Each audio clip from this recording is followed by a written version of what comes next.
Hijos de la Madre Tierra presentan el invitado del día. 9:25 en la mañana y estamos aquí con la presencia del doctor Cristian Lima. Él es neumólogo. Bienvenido, doctor, qué gusto tenerle aquí en la cabina naranja y realmente estamos muy entusiasmados del tema que vamos a tocar hoy. Él representa al Centro de Enfermedades Pulmonares de Tuntaqui. Bienvenido, doctor. Muchísimas gracias por la invitación, amigos. Un gusto estar nuevamente con ustedes. Ay, qué bueno, doctor, qué bueno que esté aquí con nosotros, porque realmente sí se nos viene una ola de resfríos. Estamos a hablar ahora justamente de enfermedades respiratorias del invierno y justamente usted, como es especializado en el tema de pulmones, cuéntenos, yo tengo una curiosidad. ¿En qué momento nos podemos complicar con los pulmones de un simple resfrío? Sí, lastimosamente hay como etapas, desde que hay una infección primaria. Y después, si el paciente no recibe atención médica o de pronto no se medica de la manera más adecuada, pudiera surgir complicaciones en el camino. Muchas veces los virus respiratorios inician por la parte superior, nariz, faringe, garganta, pero si van penetrando hacia la parte inferior de las vías respiratorias, bronquios y pulmones, la cosa se complica, ¿no? Una bronquitis, una neumonía que incluso requiere hospitalización. Y cuéntenos, doctor, ¿qué hacemos para evitar eso? Porque todo el mundo está resfriado. De verdad, bueno, yo veo que todo el mundo es una epidemia en este momento. Lastimosamente. Sí, aquí al menos no nos oye. Sí, yo sigo invicta, pero qué miedo. No, lastimosamente sí es propio de la temporada, lastimosamente con la lluvia, con el cambio de temperatura, afloran más los virus respiratorios. Lo que ya sabemos, la vacunación completa, si no tiene sus esquemas de COVID completados, hágalo. Ahora precisamente por temporada invernal también están impulsando la vacunación contra la influenza, es otro virus también que causa enfermedades respiratorias. Y obviamente si tiene síntomas respiratorios o alguna enfermedad de este tipo crónica, sobre todo diabetes, gente mayor o niños muy pequeños, pues también tratar de que completen su esquema de vacunación. ¿Todo esto de la influenza es una vez al año la vacuna o cada que asome? No, la vacuna es anual en realidad, sí. Se estima que en los meses de invierno se hace una vacunación porque esto es una hay cepas que van cambiando de año a año, entonces la vacuna se actualiza cada año, no es la misma la del 2022 que la que ahora están en el 2023. Claro que sí, entonces exactamente cada año en época invernal se impulsa esta vacunación. Claro, y es súper a tiempo que se haga eso para evitar, ¿no es cierto? Porque, por ejemplo, yo ahorita ya estoy enferma, pero ya para la próxima me pongo la vacuna y voy a evitarme tal vez que me coja fuerte. Exactamente, cuando uno se vacuna, tal vez no es una protección 100% para no adquirirla, pero si la adquiere, los síntomas van a ser más benévolos, ¿no?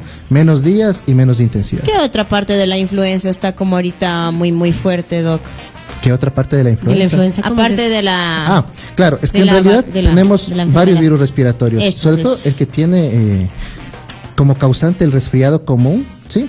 Es el famoso rinovirus. Ese está muy presente en estos días, ¿sí? Generalmente se circunscribe a la parte alta, nariz, garganta, y los síntomas son de unos 5 días en promedio. Generalmente los pacientes tienen, molestias oculares, lagañas, enrojecimiento, esta famosa conjuntivitis viral, catarro, secreción mucosa por la nariz y también algún tipo de molestia carraspera a nivel de garganta, ¿no? Ese es uno de los que están ahora bastante altos, la incidencia. Después, el rebrote de COVID, lastimosamente, sí, hay personas que ya pasaron sus 6 meses de la última vacuna y sí se ve que hay una disminución de la inmunidad de la cobertura, entonces vuelven a recaer. Y claro, como le decía, lógico del invierno, la influenza, sobre todo la tipo A, que es la que más circula en estos días. ¿Es diferente la influenza con la H1N1? ¿Son diferentes o es ahí mismo en ese parámetro? ¿Cómo es? En realidad la influenza tiene 4 subdivisiones, A, B, C y D. A y B son las que enferman al humano, ¿verdad? Pero tiene más importancia la A, porque tiene un sinnúmero de subtipos o subclases. Entonces, ahí es donde aparece precisamente la famosa H1N1 que tuvo... O sea, por ahí se empieza con A. Exacto, influencia A. Y después empiezan los subtipos o subgéneros, que H de una estructura... Exacto, de una estructura proteica que es la hemaglutinina y N de neuroaminidasa. Hay 16 tipos de hemaglutinina y 9 neuroaminidasa y ahí usted puede combinar 144 subtipos. Entonces por eso la que más afecta al ser humano en este caso es la H5N3. Es la influenza clásica, ¿verdad? Después están los repuntes que han tenido, por ejemplo, en el año 2012, la gripe porcina, que es la que usted menciona, H1N1, que también infecta a algunos animales y de ahí la adquirimos también nosotros. Y si no me equivoco, 2005-2006, gripe aviar, H5N1. O sea, Doc, si nos ponemos la influenza, estamos como combatiendo eso. Combatiendo los subtipos de la influenza tipo A. Exactamente. Muy importante ahorita entonces. Y la pregunta del cajón, porque hay mucha gente que dice, yo no me hago inyectar y no me hago poner la vacuna porque dicen que eso da... Viene con un chip. No. Más que esas locuras, el tema del... ¿Cómo se llama? Le baja las defensas. No. El tema cobran en el banco. El tema de... No me dejan pensar. ¿Qué fue la palabra? El tema de analizar. O sea, a lo que viene después, ¿no? O sea, las consecuencias, digamos, si no recuerdo. Los efectos que tiene, que hay veces que otras se enfermedades ponen y enseguida les da algo, hay alguna gente que se ponen y les da una gripe durísima. Claro, reacción, que dice, ¿no? de gano me voy a poner porque me da una reacción fea. Las reacciones. Lo que pasa es que toda vacuna genera una cierta reacción porque es un mismo sistema inmunitario que está respondiendo a ese estímulo, ¿verdad? Yo siempre les digo a los mayorcitos, ¿no es cierto? A los niños, cuando usted le lleva a su esquema de vacunación, la enfermera le dice, a ver, mamá, le va a dar fiebre, unos 3 días, dele paracetamol, dele ibuprofeno. Y ahora los mayores no queremos que nos duela ni la cabeza. Entonces, en realidad, yo sí pienso que entre riesgo-beneficio la vacunación es una gran ayuda. De hecho, yo mismo tengo ya mi 5ª dosis. Entonces, la gente que está un poco dudando del asunto, yo les invito a... Es que en realidad ahora hay una actualización de la vacuna. Recuerden que las otras 4 que nos pusieron en realidad tenían como que una formulación solamente para la primera cepa o el COVID original, pero esta la hicieron bivalente, es decir, para el COVID original y para lo que es Omicron, que lleva creo que un poco más de un año. Entonces tiene estos 2 tipos de cepas, tiene mayor cobertura y justamente es de la Pfizer a los que les gusta irse por marcas, así pero ahorita sin miedo. Y esas están poniendo en los centros de salud en todo el país. Ahorita están dando prioridad gente mayorcita de 65 hacia adelante, por eso, ¿no? enfermedades, claro que sí, a las canas, personal de salud y también, claro, gente que tenga algún tipo de enfermedad crónica o catastrófica. Y ahora habrá bastante gente como nuestro amigo que ya nos ha escrito aquí, nos ha dicho una pregunta y la mayoría ha de estar igual, ¿no? O sea, cuando uno está con un resfriado, hay mucha gente, hay que decirlo así, que nunca va al médico, doc, así tenga un resfriado. Y van a la farmacia y piden alguna medicación ahí normal y justo nos dice, buenos días, doctor, dice Anderson, hoy amanecí con dolor de garganta y moqueando, dice, ¿qué me recomienda tomar para un resfrío, algo natural, un medicamento? Claro, tómese un descanso. Tómese un descanso, claro que sí.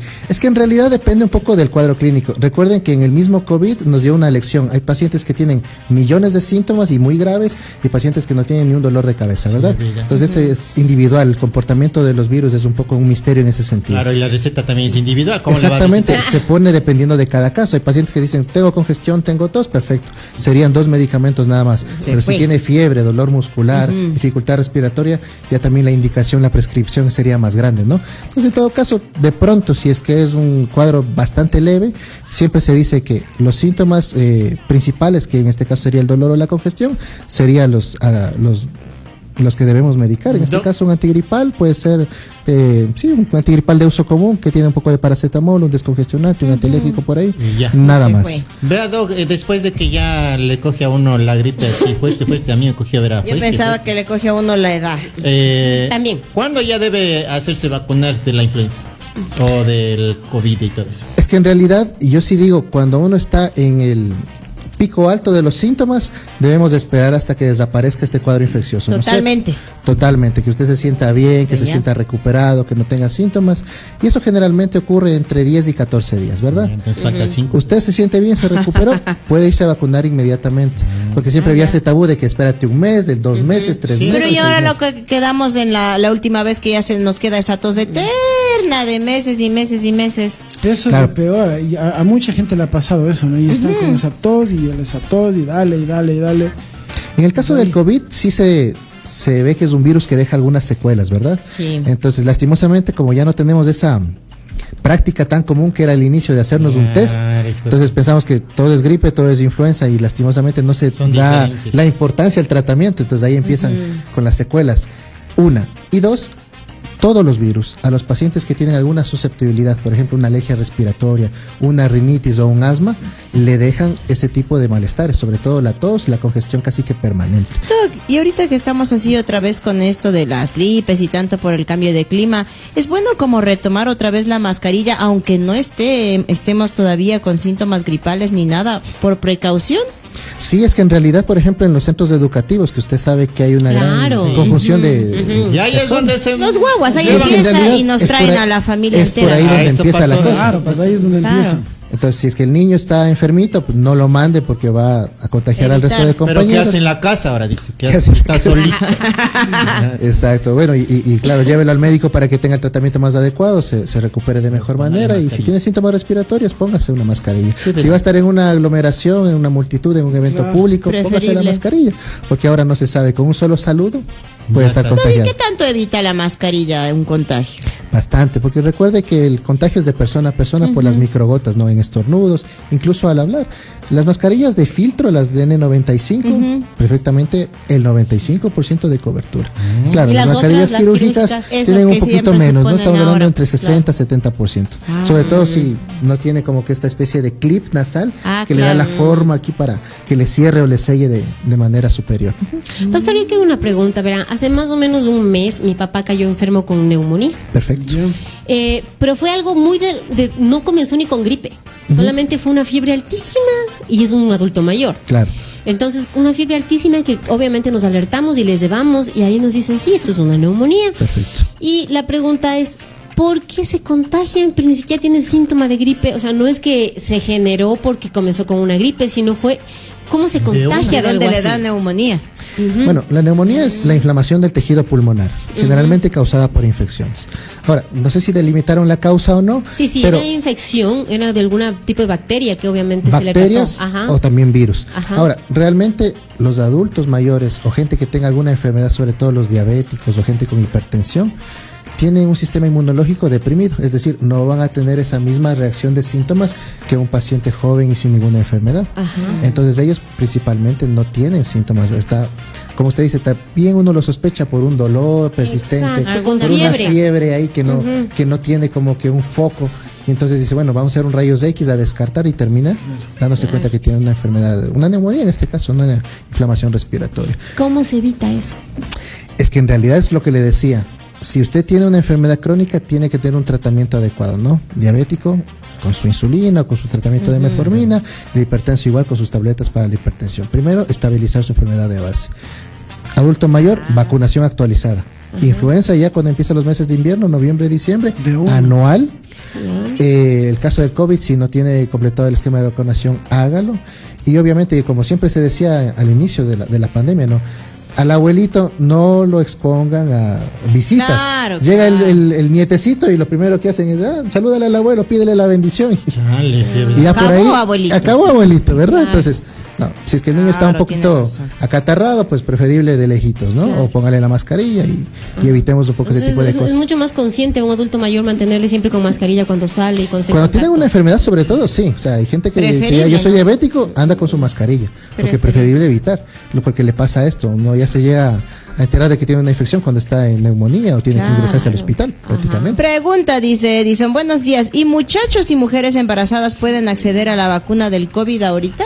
Claro que sí, de hecho las embarazadas son las prioridades, ¿no? Las personas que tienen más chances de enfermarse. Y en los colegios también están vacunando, ¿no? En las escuelas están haciendo campaña de influenza, claro que sí. En la de mi nena hicieron de COVID. Igual, perfecto. Los refuerzos, así, para igualarles, exactamente. Sí, o sea, si están ahí pendientes. En la tercera, si están haciendo. Yo también me quedé. O sea, ¿cuántas deberían ser ya? 5, dice, pues. A ver, generalmente para adultos con algún riesgo, 5. Ya. De ahí para los adultos en general está autorizado 4, pero que me imagino que ya darán el paso. Claro. Y de ahí estamos en niños 2 hasta los 5 años. Ya, y de ahí después adolescentes. Pudiera ponerle la tercera también, claro. O sea, por ejemplo, alguien de 14, 15. De 12, 15 años, exactamente. Pregunta. Perdón. No es pregunta, más bien Jorge dice, cada que me vacunaba o se vacuna mi hijo nos da una fiebre y gripe maldita, dice lo que hablábamos, ¿no? Pero ya más de un año y estamos ok. Perfecto. O sea, la reacción es esperable, ¿no? Pero el beneficio a la larga lo justifica. Más de un año, dice que sí, están perfectos. Claro que sí. Oiga, doctor Vera, yo le cuento por mí, ¿no? La semana anterior comencé yo como que tenía una basurita en la garganta. Sí, decía que a una humita le culpaba, Vera. Se me quedó la basura de la humita y yo tosía, pero sentía como una basura. Después en el feriado se me generó una especie de gripe, ¿no? O sea, ya me dolió tos, ya me sentí peor. Y obviamente yo sí soy las típicas que digo, bueno, me voy a tomar el antigripal, plin, plin, plin, plin, y ya. ¿Qué pasa cuando uno comete esta imprudencia, o no sé si imprudencia, de como que automedicarse un poco y estabilizarse? Ahora lo único que tengo es un poquito de congestión y un poquito de tos, claro, pero casi nada. ¿No hay lío? ¿O tendría que yo medicarme de otra forma o hacerme atender o qué sé yo? Yo siempre digo que si los síntomas son leves, de pronto pudiera utilizar medicamentos de uso común y sin prescripción. Hay el paracetamol, algún antigripal, o sea, para los tal vez algún antialérgico. Si es que son cuadros muy limitados, 3 días, por ejemplo, y con eso capaz que sale, ¿verdad? Solvente. Ahora, si usted tiene un cuadro que es más persistente de esos 3 días, si tiene síntomas que ya rondan con fiebre alta, un dolor muscular, escalofríos, entonces está hablando de un cuadro que es un poco más complejo y probablemente necesite medicación más adecuada también. Ahora, ahí está el detalle, donde yo no comparto es que la gente dice, me duele la garganta y se fueron a comprar acitromicina o amoxicilina, porque los antibióticos generalmente no tienen un aplicativo en las infecciones virales, y cuando se utilizan es precisamente cuando ya hay una sobreinfección, en este caso bacteriana. Lastimosamente, ahí hay como esa confusión de que para el dolor de garganta sirve la amoxicilina, y cuando yo ya la necesito utilizar porque se complicó, exactamente le crea una resistencia. Entonces con los antibióticos sí hay que ser un poquito ya aparte, ¿no? El tema. De pronto, como le digo, si es que es un antigripal, algo para la temperatura, el dolor, de acuerdo. Pero los antibióticos no los uses si no es por prescripción. Porque, por ejemplo, las personas que mantienen una rinitis alérgica, sí, son más susceptibles. Claro que sí. Ya. Yo siempre he tenido rinitis alérgica. Y yo tuve 3 episodios de COVID, pero nunca sentí nada. O sea, nunca me dolió, nunca nada. Pero yo nunca como tengo preexistencias de eso. Eso es como que no me hubiera dado. Claro, pero vuelvo y repito, recuerde que en la pandemia había personas que tenían síntomas cero, ni un dolor de cabeza, y otros que terminaron en terapia intensiva. Todo depende de su organismo en realidad. Por más que tenga yo esta es lo que me decía, usted tiene un factor de riesgo para la infección, ¿verdad? Entonces se puede contagiar, pero de ahí a que genere síntomas es algo muy particular. Ok. Se puede enfermarse 1000 veces de COVID, pero en su organismo de pronto tiene esa predisposición a no generar tantos síntomas. Entonces, bendecido. ¿Cómo me doy cuenta que mis pulmones están mal después de tantas gripes mal curadas y tanta cosa si no fui una persona cuidadosa con mi salud, digamos así? Generalmente hay 2 formas, o sea, los síntomas le van a hablar mucho, ¿no? La resistencia al ejercicio. Si usted era antes una persona que caminaba 1 kilómetro y no se cansaba, y ahora camina la mitad y tiene que parar, dice, bueno, aquí yo tengo alguna actividad, o sea, alguna afectación residual, alguna secuela. Y también algún síntoma, ¿no? O sea, la tos persistente, si no se desaparece en un periodo prudencial, dicen, bueno, aquí hay algo que está pasando con mis pulmones.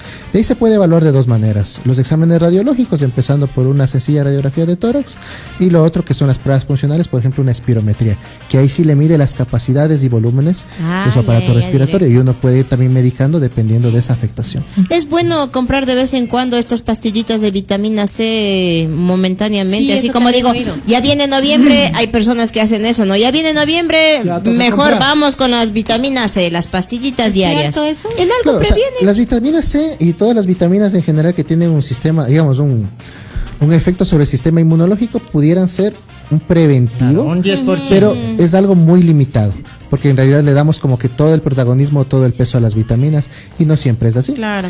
Por ejemplo, yo con los alérgicos, los riníticos, no las recomiendo tanto, porque de todas maneras, al elevar su sistema inmunológico, sus defensas, puede que le dé más síntomas, ¿verdad? Entonces me desequilibra el cuadro del alérgico. Y yo siempre también les digo, si usted ya empezó con síntomas, ya está tosiendo, ya está con secreción nasal, ya le dio una fiebre por ahí, ya no se las tome. Porque ahora ya exactamente lo que necesita es la medicación para resolver esos síntomas. Porque exactamente las vitaminas le van a dar digamos, van a prolongar el cuadro más días. Si le duraba 7, le van a durar 12 o 14. Entonces, una vez le dice, me tomo el paracetamol, pero también una vitamina C.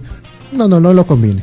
Medíquese solamente para los síntomas, que lo va a resolver de mejor manera. Doc, hablando de las alergias y todo eso, ¿cómo saber o dónde se puede realizar una evaluación para los, espirometría que dijo? Para los niños, que saber qué alergia tienen, ¿no? O sea, ¿se hace aquí en la ciudad o no hay aquí en la ciudad? Sí, claro, o sea, hay 2 tipos de examen. Los paneles que son para alergias respiratorias o para alergias alimentarias, que se hacen a nivel de piel, ¿sí?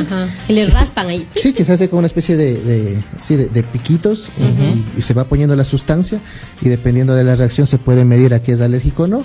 Esa es una de las maneras. Y la otra manera que de hecho me gusta más a mí, es un conteo de IgE. Es una inmunoglobulina que nosotros producimos con nuestro sistema de defensas y que dependiendo del nivel al que está elevado o disminuido, uno puede más o menos predisponer el tratamiento. ¿Y por qué le digo que a mí me conviene más? Porque la mayoría de personas no es alérgico a una sola cosa. Hay gente que dice, yo tengo el frío, el polvo, la humedad, el cloro, el perfume ácaro de mi hermano, el perro, el gato, el canario. O sea, somos alérgicos a muchísimas cosas a la vez. Entonces, como no lo puedo encerrar en una cápsula, ¿verdad? Para que no esté en contacto con eso, yo prefiero hacer un conteo de IgE, saber más o menos cuál es el nivel de agresividad de su alergia y medicarlo por ahí. Sí, muy bien. Una notita de voz, la última, vamos a ver qué nos dicen. Hola hijos, hola Doc. Doc, tengo una consulta. Tengo un enano de 5 años y pasa solamente todo el tiempo es con tos, está con una tos ronca. Le hemos llevado a un sinfín de médicos, nos han mandado a hacerle lavados nasales solamente con sal, nos han dicho que es alergia, que es alergia al frío, que es alergia a un sinnúmero de cosas, pero no hay nada que le controle. Entonces, siempre le afecta a la garganta y pasa todo el tiempo con fiebre. Entonces, enseguida es antibiótico y, o sea, creo que va tomando, si no es una vez en el mes, una vez cada 2 meses antibiótico. Entonces, la verdad sí ya no tenemos qué hacer, ya es preocupante. Claro, ya mucho ¿qué se le puede hacer? Perfecto. En este caso yo pienso que sí estamos hablando de un cuadro alérgico por el tiempo que me dice que ha demorado el paciente. Lastimosamente a veces cometemos un error los médicos, pensar que son estos episodios crónicos lo podemos resolver de manera puntual. Una receta 10 días y ya está. Y yo siempre les digo, es igualito que tener una enfermedad como la hipertensión, ¿no es cierto? El paciente rinítico, el paciente alérgico necesita de medicina más o menos constante. Y en los niños al menos se hacen por ciclos, de 3 meses como mínimo. Entonces, de pronto por ahí me dice, le dieron antibiótico este mes, volvió a empeorar, le dieron antibiótico este otro mes. Más bien sería de sentarnos, hacer el examen, como le decía, un conteo de IgE, vemos a qué nivel está la parte de respuesta inmunológica y con eso utilizamos un inmunomodulador. Nos vamos a ir 3 meses, el paciente va a estar mucho mejor y más estable. Claro. Mire. Oiga, doctor, y una pregunta. En el caso, por ejemplo, de una persona que tiene una fibrosis pulmonar, esto ya es por ejemplo, ¿por qué se da primero? Y segundo, ¿qué es lo que provoca después, si más sensibilidad a este tipo de cosas respiratorias? Claro que sí, la fibrosis pulmonar es el proceso de cicatrización, ¿no es cierto? Nosotros tenemos un tejido pulmonar que es elástico, ¿sí? Con los movimientos inspiratorios se expande y se contrae. Cuando un tejido está fibrótico, pierde esa elasticidad, entonces ya no puede expandirse ni contraerse de esa misma manera, empieza la dificultad respiratoria por ese tipo de circunstancia. Ahora, la fibrosis pulmonar puede ser por muchas causas, pero las 2 más frecuentes son secuelas de infecciones, por ejemplo, las infecciones graves. El COVID que estuvo internado en terapia intensiva, ¿verdad? Ese queda obviamente con un proceso de cicatrización. El paciente tuberculoso, por ejemplo, que tiene ya estas lesiones de tipo crónico, queda con una fibrosis pulmonar, pero esa es estática, esa no progresa. Y hay otro tipo de fibrosis que en realidad pertenece a un grupo de enfermedades inmunes que progresa con el tiempo. Generalmente desde que se diagnostica hasta que el paciente fallece pasa un periodo de promedio de 5 años. Entonces, lastimosamente hay que primero definir a qué tipo de fibrosis corresponde. Si no es la progresiva, en buena hora se puede trabajar con ese paciente, sobre todo para evitar infecciones. ¿Por qué? Porque precisamente esos pacientes acumulan más secreciones, más flema, y donde hay secreciones, al poco tiempo hay bacterias. Y esas bacterias se vuelven casi que colonia dentro de esas vías respiratorias. Ya tienen que tener mucho más cuidado. Y una pregunta, Doc, también que le tengo ahí, la ultimita, ¿sí? ¿Qué es el EPOC? Porque tengo una conocida que había fumado hace 20 años, ¿sí? Y resulta que va al doctor y le dice, usted tiene EPOC, pero si yo dejé de fumar hace 20 años, ¿no? Es como una secuela que queda, o sea, como cuando uno le dejan una cicatriz. Claro. Y que eso te puede rebotar. Tú dejaste de fumar hace 20, 30 años y eso te había generado esto. O sea, explíqueme más o menos cómo, porque le juro que yo no entendí más o menos. Claro, o sea, la EPOC es como enfermedad pulmonar obstructiva crónica, ¿verdad? Las enfermedades obstructivas en el bronquio, cuando se disminuye el calibre, producen dificultad respiratoria y acúmulo de moco. Las causas más frecuentes son precisamente el hábito de fumar, ¿no es cierto?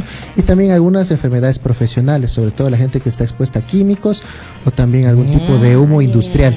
¿vale? Polvos o cosas de estas. Este tipo de cosas le pueden afectar. Ahora, claro, usted me dice, yo dejé de fumar hace 20 años, pero el daño ya está hecho, ¿sí? Lo que pasa es que cada vez que uno va incrementando sus años, también la capacidad pulmonar disminuye con la edad, ¿sí? Y va a llegar un punto en que ese equilibrio se rompe y usted va a empezar a sentir los síntomas de esos 20 o 10 años que fumó. O sea, ya estaba dañado hace 20 años atrás. Sino que con la edad uno va degenerando eso. Claro, uno va disminuyendo sus capacidades pulmonares hasta que ya ese equilibrio se rompe. Ya no puede, digamos, suplir esas mismas funciones del tejido pulmonar dañado o de los bronquios que están obstruidos. Y entonces ya empieza la dificultad respiratoria, la tos, la flema. Entonces, en ese caso, se medica al paciente dependiendo del grado de afectación. En este caso, hay leve, moderado, severo. Uno lo clasifica y de esa manera uno lo puede ayudar con broncodilatadores, que son inhaladores, medicamentos expectorantes para que tenga la menor cantidad de flema y obviamente eso se traduzca en menos tos y menos incomodidad. Pero eso no te mata, ¿o sí? No te mata, pero te hace susceptible a infecciones, de enfermedades. Entonces ya es un blanco fácil para otro tipo de complicaciones.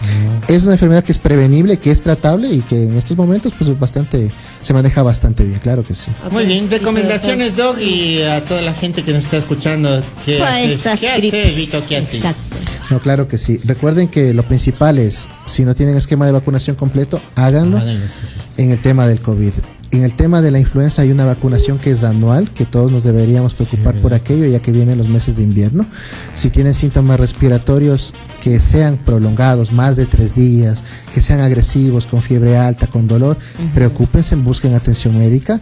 Si es el caso de que están tomando algún tipo de medicamento muy puntual, puede ser paracetamol o algún antialérgico, si es algo muy leve y les ayuda, perfecto, pero sí no hagan el uso de antibióticos de manera indiscriminada porque me van a crear una resistencia y me van a quitar herramientas para yo utilizarlas en el momento que usted lo necesita, ¿verdad? Evita aglomeraciones y la higiene respiratoria. Entonces, mascarilla si tiene síntomas respiratorios, si tiene que toser, hágalo con la flexura del codo, no se lleve a la cara, a las manos, no se toque los ojos. Uy, eso dígale a un niño. Exactamente. Y bueno, si es que no está en las posibilidades de lavarse las manos frecuentemente, aunque sea el uso del alcohol en gel, siempre ha sido una buena alternativa. Sí, es cierto. Muchísimas gracias, doctor, por todas estas inquietudes. Cuéntenos dónde está usted, las redes sociales y sus teléfonos. Claro que sí. Bueno, para consultas y citas estamos en el WhatsApp 098-5286-287. Estamos ubicados en la ciudad de Atuntaqui, calle Atahualpa y 2 de marzo. Y en las redes sociales nos pueden ubicar en Instagram como cepa_s y también en el Facebook Centro de Enfermedades Pulmonares Atuntaqui. Estamos a las órdenes. Perfecto, repítanos su número de teléfono, por favor, para que nos puedan... 098-5286-287. Ahí nos pueden ubicar. Ok, doctor. Le agradecemos muchísimo por su presencia, ¿sí? Claro que sí, un gusto, encantado. Vamos a una pequeña pausa y regresamos con más. No se muevan en este martes, segundo día de la semana. Regresamos. Yo soy Pauli y en todas partes ponte.